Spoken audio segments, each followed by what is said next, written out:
From Washington, this is VOA News.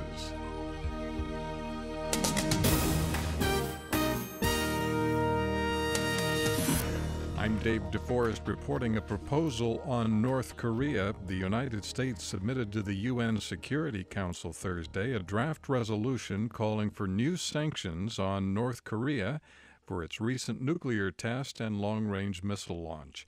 Here is U.S. Ambassador Samantha Power. The United States tabled a draft UN Security Council resolution that, if adopted, would break new ground and represent the strongest set of sanctions imposed by the Security Council in more than 2 decades. Samantha Power.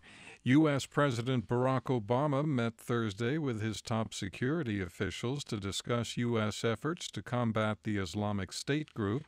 The meeting included senior officials from the White House, State Department, Intelligence Community, Defense Department, and Treasury Department. Mr. Obama briefed reporters. The fight against ISIL will remain difficult, but we will continue to draw on all elements of our national power: military, intelligence, diplomacy, homeland security, law enforcement, and the strength of our communities. And I am confident that we will prevail. The meetings were the latest in a series of updates on the U.S. campaign to counter the Islamic State group.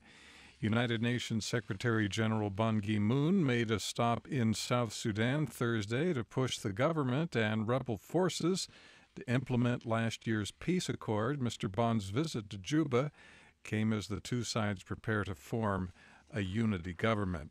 The European Union is poised to further tighten border controls to deal with the unprecedented influx of migrants. Meeting in Brussels Thursday, the EU Interior and Justice ministers raised the prospect for such unilateral measures if the number of migrants arriving from Turkey has not dropped significantly by the time an EU-Turkey summit is next month. This is VOA News. Top U.S. intelligence officials are asking whether Russia is really committed to a peaceful solution in Syria. Director of National Intelligence James Clapper told lawmakers Thursday Russia may be considering putting more troops on the ground in Syria in order to bolster the regime of President Bashar al-Assad. Clapper spoke to the House Permanent Select Committee on Intelligence.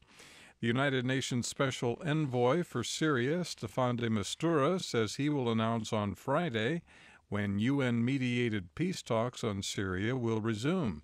Lisa Schlein reports. UN Special Envoy Staffan de Mistura says he considers Friday a crucial day in ongoing efforts to quickly resume the Syrian peace talks that were abruptly suspended on February 3rd.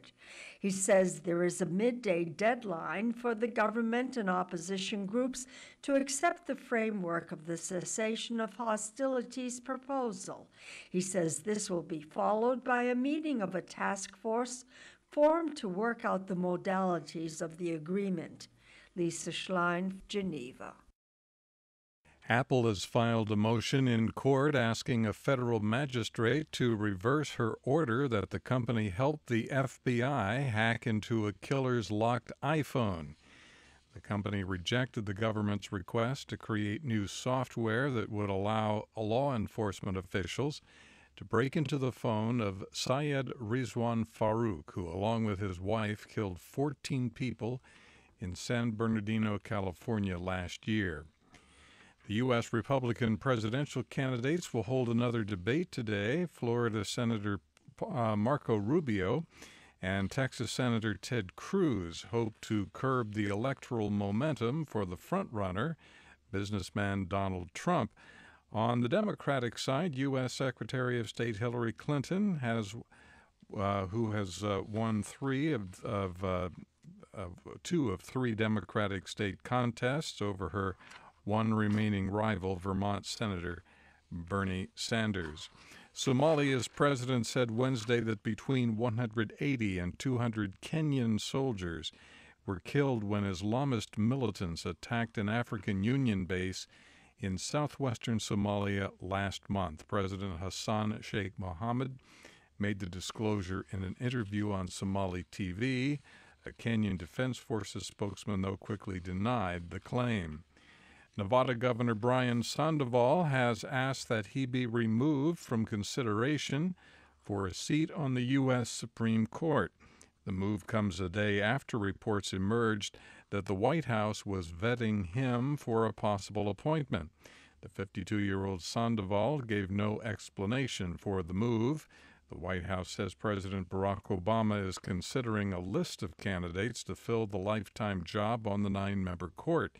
Republican leaders in the Senate say they have no intention of even considering an Obama nominee. In Washington, I'm Dave DeForest. That's the latest world news from VOA.